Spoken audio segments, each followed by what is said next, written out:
Alright YouTube, it is the Bat Nerd and I am back with another ranking video. Yes, I'm doing another one, and this time is on the Spider-Man movies. So, since 2002, our friendly neighborhood Spider-Man has been entertaining us on the big screen. So here I am ranking up all the movies. So this will include movies that are just feature Spider-Man. So crossovers like Captain America Civil War, the Avengers will not be considered for this list. No, I'm only doing the Sony films and the two MCU movies, so from best to worst, so this is all my opinion, so if you don't agree with it, share it down in the comments below your thoughts and how you think they should be ranked. So here we go. Coming in at number 8 is The Amazing Spider-Man 2 from 2014. Now, when I saw this, I had high hopes. I thought it'd be good. It wasn't. I mean, Andrew Garfield was okay, I guess, as Peter Parker, but I feel like this was virtually an Electro movie. It focused a lot on Electro, and what was his motive? I mean, what was it? You know, I don't get it. You know, I mean, and what the hell was with Green Goblin? I mean, he didn't have very much screen time. I think they were saving it for like a sequel, which is never gonna happen now. And what the hell did they do with Rhino? Why did they make Rhino like a big guy in a robot suit that looks almost like a rhino? I mean, that is not Rhino. This is Rhino. If you can see the pictures on the screen that I put. Yeah, this was just a disappointing movie and had a lot of time focused on Electro by Jamie Foxx. He deserves so much better as a villain. Jamie Foxx. And at number 7 we have Spider-Man 3 from 2007. Now, this had the cringe factor all over it when he has the dark suit on, the symbiote, and he becomes emo Peter Parker. God, that dancing, that whole hey there ladies and stuff is just... God, it is just so cringy, and Venom didn't even have a lot of screen time in it. Harry was like bad one minute, then he was good, he was like new Goblin. Sandman, he had a justifiable motive, and I guess he was alright, but this pretty much killed the Sam Raimi films. I mean, they had a fourth film planned with Mysterio, where it'd be Bruce Campbell, you know, and all his cameos would be connected to it, because he did have cameos throughout the 3 movies, Bruce Campbell, and yeah, it didn't happen. And that's how they ended up rebooting. Coming in at number 6 is The Amazing Spider-Man from 2012. Now, this I thought was good. Rhys Ifans was good as Lizard. But I felt this movie was a slow start.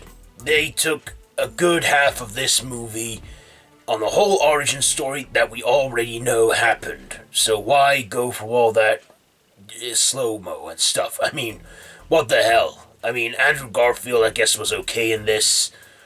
But, you know, he didn't become Spider-Man until like the second act of the movie. And by then, we'd already become an hour or 45 minutes into the movie. You know, I mean, a bit of a letdown, but I thought once he became Spider-Man, it picked up. But still, a good waste of screen time on doing the whole origin thing again. At number 5, we have Spider-Man Into the Spider-Verse. Now, this I was surprised by. I actually enjoyed this. I saw this around Christmas time in 2018. And, yeah, I thought the animation was good. The whole giving us Miles Morales as the main Spider-Man, and we had different Spider-Men in there, like we had Spider-Ham, a pig, and we had, yeah, it was just, you know, a really interesting movie, and I liked that. I liked the animation. Kingpin I thought was a bit overdone with the whole big thing, whatever, but yeah, I thought this was a good animated movie, and yeah, I was surprised by it. Number 4 is Spider-Man from 2002. Now, as a kid, when I saw this movie, God, I wanted to be Spider-Man. I was so jealous of kids that dressed as Spider-Man, because I wanted to be Spider-Man, because I loved it that much. I love Willem Dafoe as Green Goblin. I love, Tobey Maguire as Peter Parker. They could always bring him into the MCU as Uncle Ben. They can work their way around it, because this is like, the MCU Spider-Man's a different take altogether, but, let's not get into that now. But still, I watched this one religiously because I loved it. I loved the first Spider-Man movie ever, and I got hooked on superhero movies ever since. Coming in at number 3 is Spider-Man 2. Now, I thought this was a great sequel. It was better than the first movie. I love Doc Ock. He is my favorite Spider-Man villain by far, my favorite Marvel villain even. And, yeah, this had good action, good pacing, and Tobey Maguire, he did a great job being Spider-Man, and Kirsten Dunst as Mary Jane still. Yeah, great sequel. It's a very rare occasion when a sequel does better than its predecessor. And at number 2, you probably know which two they are now. Number 2 is Spider-Man Homecoming from 2017. Now, when Marvel managed to have a joint custody rights over Spider-Man with Sony, I think it's the best decision Sony could have ever done. Giving us Spider-Man a little taste of what's to come in 2016's Captain America Civil War, then giving him his solo movie, I thought was just great. They skipped the backstory because we already knew it. We got Tony Stark as like a mentor, a father figure for him in this. We had Michael Keaton as Adrian Toomes, aka Vulture. This just was such a great Spider-Man movie. Tom Holland, I think, was perfect for the role. A teenager trying to balance his teenage life, but also wanting to be like an Avenger at the same time because he idolized them so much. Yeah, I just didn't like how he relied a lot on the suit, but what the hell, it's a great movie. And at number 1, it is the most recent installment, Spider-Man Far From Home. After the events of Endgame, I love this one. I thought it was better than Homecoming. Spider-Man went out into Europe. We finally got to see Mysterio on the big screen, even though it wasn't Bruce Campbell. Jake Gyllenhaal still did a great job as that character of Quentin Beck. Well, I'd say Adrian Toomes then. Quentin Beck as Mysterio. I knew, a little spoiler warning, that he was, Joe, I'm not going to tell you. This film is still newly out, so I don't want to give too much away.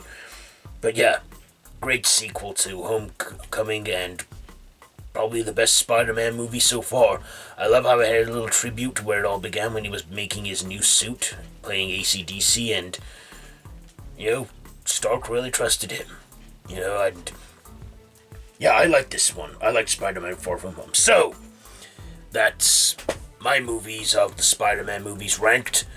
What's your ranking? How do you rank these? Do you agree with my ranking? Let me know down in the comments below. If you like this video, be sure to give it a big thumbs up. Don't forget to share with your friends. Don't forget to subscribe to my channel if you haven't already, and to hit that notification bell. All my social media links are down below in the description below, so you can check all that out, see what I do outside YouTube. And yeah, that's pretty much it for this video. So I've been the Bat Nerd, and yeah, like I said, what's your favorite Spider-Man movie? And till next time, Bat Nerd out.